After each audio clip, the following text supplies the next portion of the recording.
Welcome to my YouTube channel zero to pi classes. बच्चों आज हम लोग क्लास 10 के विज्ञान के मॉडल पेपर का सॉल्यूशन निकालेंगे बच्चों, जबकि बोर्ड परीक्षाओं की दृष्टि से वेरी वेरी मोस्ट इंपॉर्टेंट रहेगा। देख सकते बच्चों यहाँ पर कक्षा 10 है। यहाँ पर आपका देख सकते बच्चों यहाँ पर पूर्णांक दिया है 70 अंक का। आपके पास समय मिलेगा बच्चों 3 घंटे 15 मिनट का, जिसमें से 15 मिनट आपको प्रश्न पत्र पढ़ने के लिए निर्धारित किए गए हैं बच्चों। तो यह जो प्रश्न पत्र है बच्चों 3 भागों में विभाजित है, जिसमें से खंड क है, ख है और ग है। खंड क में आपको भौतिक विज्ञान मिलेंगे बच्चों, खंड ख में आपका मिलेगा बच्चों केमिस्ट्री का, और खंड ग में आपको बायोलॉजी के पोर्शन मिलेंगे। ठीक बच्चों, तो सबसे पहले यहाँ पर देखेंगे बच्चों जो 20 नंबर के बहुविकल्पीय क्वेश्चन है, जो वेरी वेरी मोस्ट इंपॉर्टेंट है बच्चों। ठीक बच्चों, तो यहाँ पर पहला क्वेश्चन देख सकते हैं बच्चों। यहाँ पर पहला क्वेश्चन कह रहा है क, एक उत्तल दर्पण की फोकस दूरी 12 सेंटीमीटर है। ठीक है बच्चों, दर्पण के उत्तल पृष्ठ की त्रिज्या होगी, और ये 4 विकल्प दिख रहे हैं बच्चों। इन चारों विकल्पों में से आपका आंसर क्या है, जो वेरी वेरी मोस्ट इंपॉर्टेंट है आपके बोर्ड परीक्षाओं की दृष्टि से। ठीक बच्चों, तो इसका आंसर क्या हो जाएगा बच्चों इन चारों विकल्पों के अनुसार? तो इसका आंसर हो जाएगा बच्चों, आप देख सकते हैं यहाँ पर, चूंकि 12 यहाँ पर फोकस दूरी दिया है, एफ बराबर होता है r/2 बच्चों, तो r बराबर 2f हो जाएगा। तो 12 दूना के कितना हो जाएगा बच्चों, 24 सेंटीमीटर हो जाएगा। इन चार विकल्प कौन सा आपका आंसर क्या हो जाएगा बच्चों, डी विकल्प हो जाएगा बच्चों 24 सेंटीमीटर, जो वेरी वेरी मोस्ट इंपोर्टेंट है, समझ सकते हैं बच्चों इस तरह से यहाँ पर। ठीक बच्चों, अगले क्वेश्चन में बच्चों यहाँ पर दूसरा करा है, यहाँ पर देख सकते हैं ख वाला, दो माध्यमों की सीमा पृष्ठ पर एक प्रकाश किरण लंबवत आपतित होती है तो अपवर्तन कोण होगा, और ये 4 विकल्प है बच्चों। इन चारों विकल्प कौन सा आपका आंसर क्या है, जो वेरी वेरी मोस्ट इंपोर्टेंट है बच्चों, देख सकते हैं यहाँ पर। और ये 4 विकल्प है, जल्दी बताइए बच्चे। यहाँ पर दो माध्यमों की सीमा पृष्ठ पर प्रकाश लंबवत किरण आरेख बना रही है बच्चों, तो अपवर्तन कोण की बात कर रहा है बच्चों, यहाँ पर देख सकते हैं। तो ख वाले का कितना हो जाएगा बच्चों, यहाँ पर लंबवत है, खड़ी है, तो यहाँ पर कितना इसका कोण बनाएगा बच्चे, यहाँ पर देख सकते हैं। तो इसका आंसर हो जाएगा बच्चे यहाँ पर 0 अंश का कोण बनाएगी। कितना अंश का कोण बनाएगी बच्चों, यह 0 अंश का कोण बनाएगी। ठीक बच्चों, अगले क्वेश्चन पर देख सकते हैं, यहाँ पर करा है उत्तल लेंस द्वारा किसी वस्तु का वास्तविक उल्टा एवं बड़ा प्रतिबिंब बनाने के लिए वस्तु को कहाँ रखना पड़ेगा, और ये 4 विकल्प है बच्चों। इन चारों विकल्पों कौन सा आपका आंसर क्या है, जो वेरी वेरी मोस्ट इंपोर्टेंट है बच्चों, आप समझ सकते हैं। ठीक बच्चों, तो इन चारों विकल्प कौन सा आपका आंसर क्या है, जल्द बताइए यहाँ पर देख सकते हैं। तो इन चारों विकल्प कौन सा आपका आंसर हो जाएगा बच्चों यहाँ पर। ठीक बच्चों, ग का हो जाएगा बच्चों यहाँ पर, वास्तविक उल्टा एवं बड़ा प्रतिबिंब बनाने के लिए लेंस से एफ तथा 2f के बीच में रखना होगा बच्चों। कहाँ पर रखना होगा बच्चे, यहाँ पर लेंस से एफ यानी फोकस दूरी से यानी दोगुनी दूरी पर रखना पड़ेगा। इसका विकल्प क्या हो जाएगा बच्चों, सी हो जाएगा, आप समझ सकते हैं बच्चों। अगला क्वेश्चन देखेंगे बच्चों, यहाँ पर घ वाला करा है, कांच का अपवर्तनांक अधिकतम होता है, और ये वेरी वेरी मोस्ट इंपोर्टेंट है बच्चों आपके बोर्ड परीक्षाओं की दृष्टि से, और कई बार आ चुका है बच्चों। ठीक है, तीन चार विकल्प कौन सा आप जानते हैं बच्चों, अधिकतम की बात करें बच्चों, अपवर्तनांक अधिकतम की, तीन चार विकल्प कौन सा आपका आंसर क्या हो जाएगा बच्चों, तो इसका आंसर हो जाएगा बच्चों यहाँ पर अधिकतम अपवर्तनांक होता है बैगनी रंग के लिए।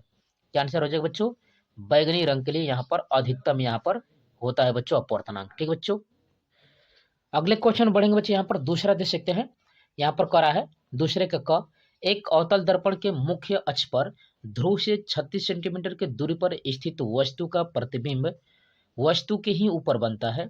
दर्पण की फोकस दूरी तथा रेखीय आवर्धन परिकलित करना है बच्चों यहाँ पर।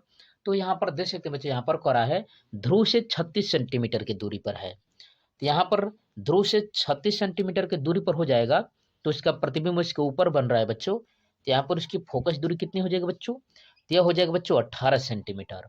और रेखीय आवर्धन की बात कर रहा है बच्चों, यानी -u/v की बात कर रहा है, यहाँ पर इसका आंसर कितना हो जाएगा बच्चों, 1 सेंटीमीटर हो जाएगा। कितना हो जाएगा बच्चों यहाँ पर, 1 सेंटीमीटर हो जाएगा, एक यहाँ पर दे सकते हैं। ख वाला क्वेश्चन में बढ़ेंगे बच्चों, यहाँ पर करा है उत्तल लेंस के लिए किसी वस्तु के प्रतिबिंब का आवर्धन धनात्मक है तो प्रतिबिंब की प्रकृति कैसी होगी बच्चों। तो यहाँ पर ध्यान दीजिएगा बच्चों, रेखीय आवर्धन जो करा है उसके यहाँ पर पूछ रहा है, इसका यहाँ पर दिया है बच्चों, आवर्धन धनात्मक है तो प्रतिबिंब की प्रकृति कैसी होगी, तो वह होगी बच्चों आभासी। कैसी होगी बच्चों, उस प्रतिबिंब की यहाँ पर रेखीय, यहाँ पर प्रतिबिंब का आवर्धन धनात्मक है तो प्रतिबिंब कैसा होगा बच्चों, आभासी प्रकृति का होगा। कैसा होगा बच्चों, आभासी प्रकृति का। ठीक बच्चों, अगला क्वेश्चन गवल पर बढ़ेंगे, कह रहा है एक चालक पर सामान्य अवस्था से 5 इलेक्ट्रॉन अधिक है। चालक पर आवेश की मात्रा एवं प्रकृति बताइए बच्चों। तो यहाँ पर दे सकते हैं और इलेक्ट्रॉन का 1 यहाँ पर 6 गुणा 10 के पावर -19 कूलम दिया है बच्चों यहाँ पर। ठीक बच्चों, तो यहाँ पर ध्यान दीजिएगा, यहाँ पर 5 दिया है बच्चों, 5 इलेक्ट्रॉन। तो यहाँ पर कितना हो जाएगा बच्चों, इसमें गुणा कर देंगे, एक इलेक्ट्रॉन कितना दिया है तो 5 का गुणा करेंगे तो 16 5 80 यानी 8 गुणे 10 के पावर -19 कूलम हो जाएगा बच्चों। और यहाँ पर ध्यान दीजिएगा, यहाँ पर यह जो इसकी आवेश होगी इसकी प्रकृति ऋणात्मक होगी, क्योंकि यहाँ सामान्य अवस्था की बात कर रहा है, उसकी प्रकृति पूछ रहा है बच्चों। ठीक बच्चों, तो आप अध्ययन करें बच्चों 02 पाई क्लासेस के चैनल पर। यहाँ पर 9 10 11 12 के सभी विषयों की तैयारी फुल डिटेल के संग कंसेप्ट बाय कंसेप्ट कराई जा रही है बच्चों। इसलिए आप 02 पाई क्लास के पढ़ाई से जुड़े बच्चों वीडियो को लाइक से सब्सक्राइब जरूर कीजिए। जो भी करो बच्चों कमेंट बॉक्स में कमेंट कर सकते हैं, या इससे पहले की वीडियोज के प्लेलिस्ट मिल जाएगा बच्चों, वहाँ से आप जाकर बोर्ड परीक्षा की बेहतरीन तरीके से तैयारी कर सकते हैं। इस चैनल पर आपको मॉडल पेपर, क्वेश्चन पेपर, अनुसाल पेपर, प्री बोर्ड पेपर, सभी बोर्ड परीक्षाओं से रिलेटेड सभी विषयों की तैयारी बेहतरीन तरीके से बेहतर ढंग से कराई जाती है बच्चों। इसलिए आप 02 बाई क्लास के पढ़ाई से जुड़े बच्चों। ठीक है, तो चलिए अगले क्वेश्चन में बढ़ जाते हैं बच्चों। यहाँ पर देख सकते हैं इस तरह से। ठीक बच्चों, यहाँ पर अगले क्वेश्चन में बढ़ेंगे बच्चों। यहाँ पर तीसरा देख सकते हैं, तीसरा का क कह रहा है, एक मनुष्य चश्मा पहनकर 25 सेंटीमीटर की दूरी पर रखी हुई पुस्तक को स्पष्ट पढ़ सकता है। चश्मे में प्रयुक्त लेंस की क्षमता -2 डायोप्टर है। बिना चश्मे के मनुष्य किस दूरी पर रखी वस्तु को पढ़ सकता है। देख सकते बच्चों, ऐसे क्वेश्चन को 4 नंबर में पूछा गया है, जो वेरी वेरी मोस्ट इंपोर्टेंट है बच्चों। अथवा करके दिया कर, किसी अवतल लेंस की फोकस दूरी 15 सेंटीमीटर है। वस्तु को लेंस से कितनी दूरी पर रखे, उसके द्वारा वस्तु का लेंस से 10 सेंटीमीटर दूरी पर प्रतिबिंब बने। लेंस द्वारा उत्पन्न आवर्धन भी परिकलन करना है बच्चों। और यह भी 4 नंबर का क्वेश्चन पूछा है, जो वेरी वेरी मोस्ट इंपोर्टेंट बच्चों, समझ सकते हैं इस तरह से। ठीक है बच्चों, ख वाला कर बच्चे यहाँ पर, सिद्ध कीजिए कि किसी विद्युत बल्ब का सामर्थ्य उसके प्रतिरोध के व्युत्क्रमानुपाती होता है। और यह भी 4 नंबर में दिया है बच्चों। अथवा करके यहाँ पर दिया है बच्चे, यहाँ पर दे सकते हैं, करके 0.9 मीटर स्क्वायर क्षेत्रफल वाली तार की कुंडली को 2 गुणे 10 के पावर -2 वेबर प्रति मीटर स्क्वायर के एक समान चुंबकीय क्षेत्र में रखने पर कुंडली से बद्ध चुंबकीय फ्लक्स कितना होगा, यदि कुंडली का तल पलक दिया है चुंबकीय क्षेत्र के अनुदिश और दूसरा करा है चुंबकीय क्षेत्र के लंबवत हो। ठीक बच्चों, चौथा क्वेश्चन देख सकते बच्चे, यहाँ पर करा है कि 2 प्रतिरोधों 3 ओम और 5 ओम के हैं, जिन्हें किसी सेल से जोड़ने पर कौन सा प्रतिबिंब माने अधिक गर्म होगा। और यहाँ पर प्रतिरोध की बात कर रहा है, और उन्हें परस्पर श्रेणी क्रम में जोड़ेंगे कि उन्हें परस्पर समांतर क्रम में जोड़ेंगे। इस तरह से आप देख सकते हैं बच्चों, जो वेरी वेरी मोस्ट इंपोर्टेंट बच्चों है। यह क्वेश्चन 7 नंबर में पूछा है। अथवा करके यहाँ पर दिया बच्चों 3.2 गुणे 10 के पावर -2 कूलम का आवेश 10 के पावर 6 मीटर प्रति सेकंड के वेग से 3 वेबर प्रति मीटर स्क्वायर तीव्रता वाले चुंबकीय क्षेत्र में 60 अंश के कोण पर प्रवेश करता है। आवेश पर लगने वाले बल की गणना कीजिए। चुंबकीय क्षेत्र में गतिमान आवेशित कण पर लगने वाले चुंबकीय बल की दिशा ज्ञात करने के लिए कौन सा नियम लगाएंगे बच्चों। और यह देख सकते बच्चों 7 नंबर का है। इस तरह से आप समझ सकते हैं, जो वेरी वेरी मोस्ट इंपोर्टेंट है बच्चों। चलिए इस क्वेश्चन का सोल्यूशन देखते हैं बच्चों। यहाँ पर देख सकते हैं क्वेश्चन यहाँ पर करा था, एक मनुष्य चश्मा पहनकर 25 सेंटीमीटर की दूरी पर रखी वस्तु को स्पष्ट पढ़ सकता है। चश्मे में प्रयुक्त यहाँ पर दिया था बच्चों, प्रयुक्त लेंस की जो क्षमता थी दिया था बच्चों यहाँ पर -2 डायोप्टर है। बिना चश्मे के मनुष्य किस दूरी पर रखी वस्तु को पढ़ सकता है। तो हल करेंगे बच्चों, यहाँ पर देख सकते हैं। तो हल के लिए यहाँ पर लेंस के लिए यू बराबर दिया है बच्चों -25 सेंटीमीटर। तो एफ बराबर कितना हो जाएगा बच्चों, यहाँ पर आप जानते हैं 100 बटा में पी होता है जो क्षमता होती है। तो यहाँ पर पी माइनस दिया है, यहाँ पर डायोप्टर में दिया है बच्चों, तो 100 बटा में 2 हो जाएगा, यानी 50 सेंटीमीटर हो जाएगा। अतः लेंस के सूत्र से आप जानते हैं बच्चों, लेंस के सूत्र से होता है 1/v माइनस 1/u बराबर 1/f से। ठीक है बच्चों, 1/v का मान नहीं दिया है, माइनस हो जाएगा, यहाँ पर 1/u का मान दिया बच्चों -25 बराबर 1/f का मान दिया है यहाँ पर 50। 1/u इसको इधर लेकर आएंगे तो यहाँ पर हो जाएगा बच्चों, हल करेंगे यहाँ पर तो यहाँ माइनस माइनस जो प्लस ये इधर आएगा तो माइनस हो जाएगा। तो 1/-25 माइनस 1 बटा में 50 हल कर देंगे बच्चों, तो यहाँ पर माइनस हो जाएगा 3 बटा में 50, यानी जो भी का मान है बच्चों -50 बटा 3 सेंटीमीटर है। अतः आप कह सकते हैं कि बिना चश्मे के वह -50 बटा में 3 यानी कि 16.66 सेंटीमीटर की दूरी पर रखी वस्तु को क्या करेगा बच्चों, पढ़ सकता है। इस तरह से आप समझ सकते हैं यहाँ पर। ठीक बच्चों, आप समझ सकते हैं इस तरह से। तो आप अध्ययन करें बच्चों 02 पाई क्लासेस के चैनल पर। यहाँ पर 9, 10, 11, 12 के सभी विषयों की तैयारी फुल डिटेल के संग कंसेप्ट बाय कंसेप्ट कराया जा रहा है बच्चों। इसलिए 02 पाई क्लास के परिवार से जुड़े बच्चों वीडियो को लाइक से सब्सक्राइब जरूर कीजिए। जो भी क्रियो बच्चों कमेंट बॉक्स में कमेंट कर सकते हैं, या इससे पहले के वीडियोज के प्लेलिस्ट में जाएगा बच्चों, वहाँ से आप जाकर बोर्ड परीक्षा की बेहतरीन तरीके से तैयारी कर सकते हैं। इस चैनल पर आपको model paper, question paper, answer paper, previous paper, NCERT board का जो आपका बुक होता है बच्चों, उसका बेहतरीन तरीके से सॉल्यूशन और पढ़ाया जाता है बच्चों। इसलिए आप 02 पाई क्लास के परीक्षा जुड़िए बच्चों। ठीक है, तो चलिए अगले क्वेश्चन में बढ़ जाते हैं बच्चे। यहाँ पर अगला क्वेश्चन देख सकते हैं बच्चे, यहाँ पर वैद्युत सामर्थ्य अथवा शक्ति की बात कर रहा था, इलेक्ट्रिक पावर की। तो यहाँ पर देख सकते हैं किसी वैद्युत परिपथ में वैद्युत ऊर्जा के व्यय होने की दर को वैद्युत सामर्थ्य करते हैं। यानी सामर्थ्य बराबर होता है बच्चों ऊर्जा बच्चा में यहाँ पर समय होता है। पर यदि किसी परिपथ में 30 सेकेंड में W जूल कार्य व्यय हो, तब परिपथ की वैद्युत सामर्थ्य P बराबर हो जाएगा W बटा में T, यानी जूल प्रति सेकेंड।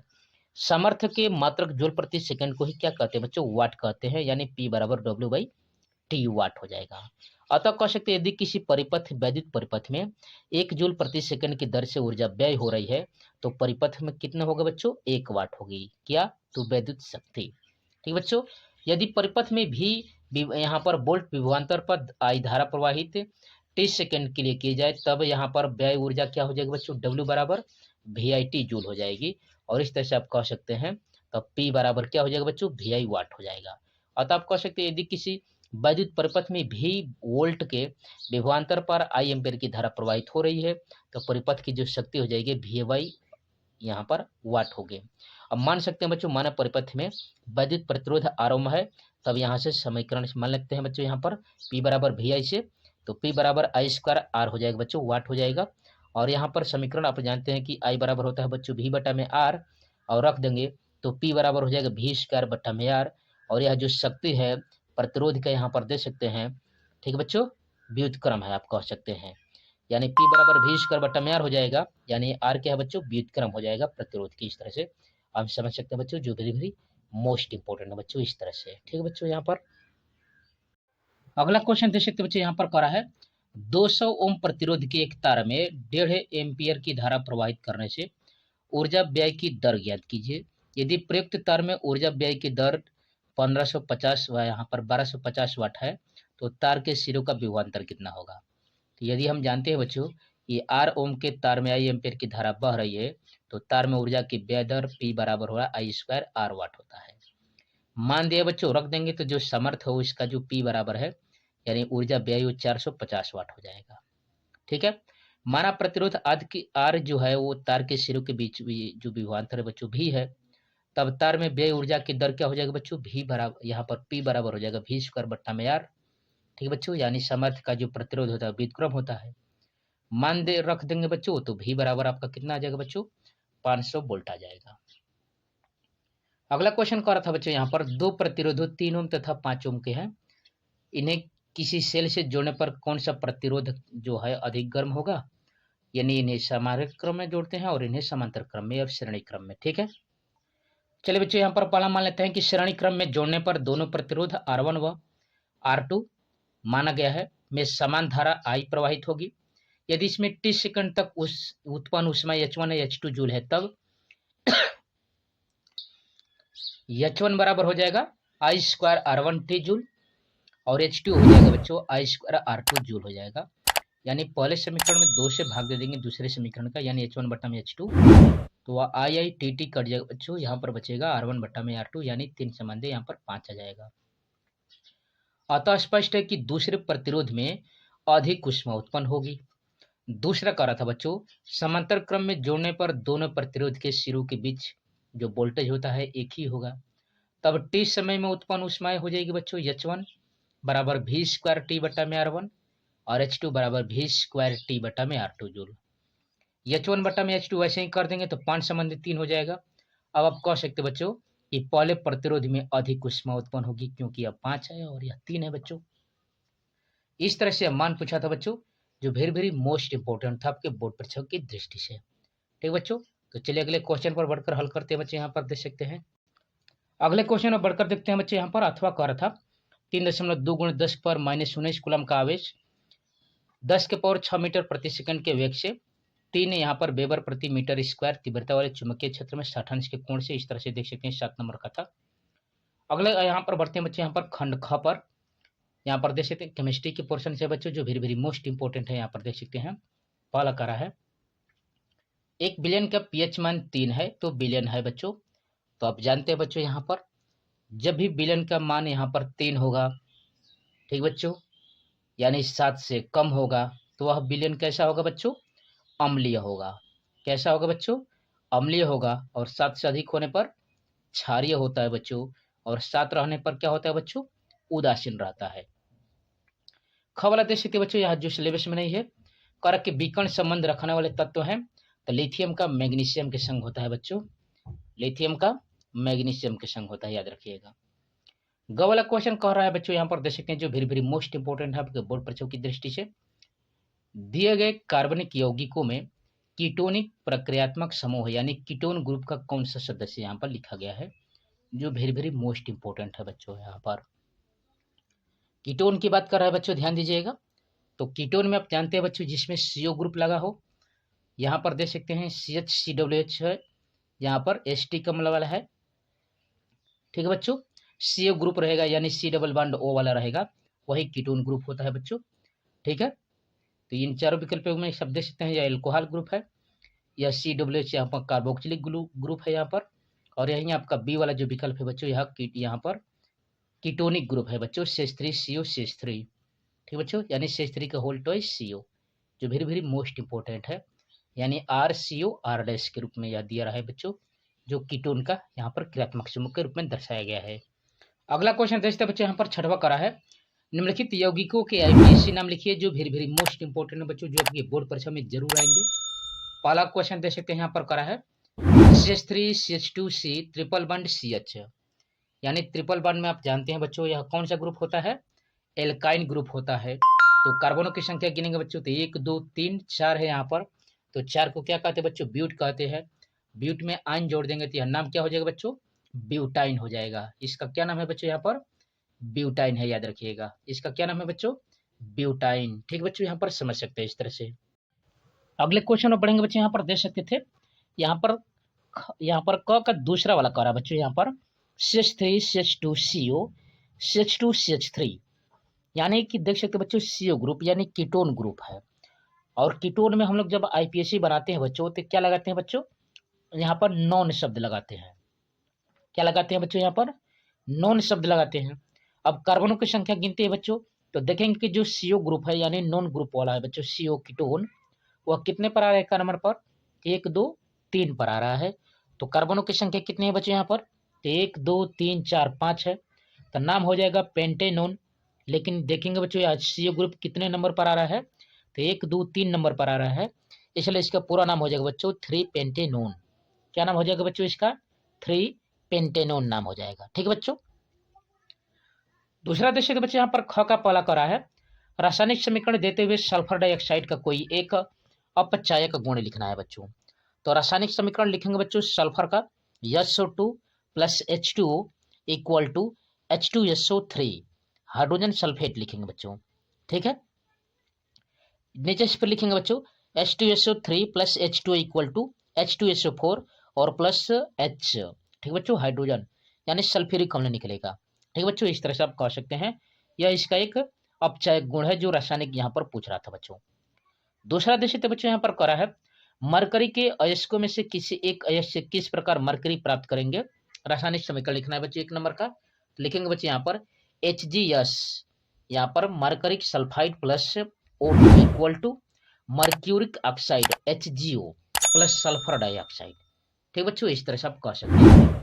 वैसे आप बढ़ सकते बच्चों, यहाँ पर देख सकते हैं जो वेरी वेरी मोस्ट इंपोर्टेंट है बच्चों, यहाँ पर अगला क्वेश्चन करा है सोडियम क्लोराइड एवं मैग्नीशियम ऑक्साइड की इलेक्ट्रॉन डॉट बिंदु संरचना लिखना है बच्चों। और आप जानते हो बच्चों सोडियम का 11 होता है, मैग्नीशियम का 12 होता है, क्लोरीन का 17 और ऑक्सीजन का 8 होता है, परमाणु क्रमांक दिया बच्चों, जो वेरी वेरी मोस्ट इंपोर्टेंट है बच्चों, आप समझ सकते हैं, ठीक है। अगले क्वेश्चन में बढ़ेंगे बच्चों, यहाँ पर 7वां करा है क्या होता है जब, और रासायनिक समीकरण लिखना है बच्चों यहाँ पर करा पर फेरस सल्फेट को गर्म करते हैं। यानी FeSO4 को जब हम लोग गर्म करेंगे बच्चों तो फेरस ऑक्साइड प्राप्त होगा और सल्फर डाइऑक्साइड निकल जाएगी और सल्फर ट्राइऑक्साइड भी निकल जाएगी। यानी लिखेंगे बच्चों यहाँ पर FeSO4 equal to Fe2O3 plus SO2 plus SO3, इस तरह से आप कह सकते हैं। दूसरा करा बच्चों, सोडियम धातु पानी से अभिक्रिया करती है तो क्या होता है बच्चों, तो सोडियम धातु जब पानी से अभिक्रिया करती है तो सोडियम हाइड्रोक्साइड प्राप्त होता है और हाइड्रोजन गैस प्राप्त होती है। यानी Na plus H2O equal to NaOH plus H2, इस तरह से कह सकते हैं बच्चों, जो वेरी वेरी मोस्ट इंपोर्टेंट आप समझ सकते हैं। और ऐसे ही क्वेश्चन बोर्ड परीक्षा में भी पूछे जाएंगे, याद रखिएगा बच्चों। 8वां क्वेश्चन में बढ़ेंगे बच्चों, यहाँ पर कह रहा है, देख सकते हैं 8वां, यहाँ पर 7वें का ख कह रहा था बच्चों, यहाँ पर निम्नलिखित रासायनिक समीकरण को संतुलित करना था। CO2 plus H2 equal to C6H12O6 plus O2 plus H2O। यह भी देख सकते हैं बच्चों, यहाँ पर एक एक नंबर में पूछा गया है। यानी कितने का गुणा करेंगे बच्चों, तो कार्बन की गिनती गिन लेते हैं बच्चों। यहाँ पर कार्बन 6 है तो यहाँ पर 6 का गुणा कर देंगे, हाइड्रोजन में 12 का गुणा कर देंगे बच्चों, और इस ऑक्सीजन में 6 का गुणा कर देंगे, और जल में भी 6 का गुणा कर देंगे, आपका संतुलन हो जाएगा। दूसरा कर था बच्चों H2SO plus O2 equal to CO2 O plus यहाँ पर SO2। तो इसमें देख सकते हैं कॉपर जो है बच्चों यहाँ पर 2 तो है, क्लियर है, सल्फर भी 1 है, ऑक्सीजन 2 है तो 2 है। यानी हम लोग क्या कर सकते हैं बच्चों, इसमें 2 का गुणा कर देंगे। ठीक बच्चों, यहाँ पर देख सकते हैं इस तरह से, क्योंकि ऑक्सीजन 2 1 3 हो जा रहा है, यहाँ पर 2 ही हो रहा है, इसलिए यहाँ पर 2 का गुणा कर देंगे बच्चों कॉपर में, और ऑक्सीजन में 3 का गुणा कर देंगे। तो इस कॉपर में भी 2 का गुणा करना पड़ेगा और इस सल्फर में भी 2 का गुणा करना पड़ेगा, इस तरह से संतुलित हो जाएगा।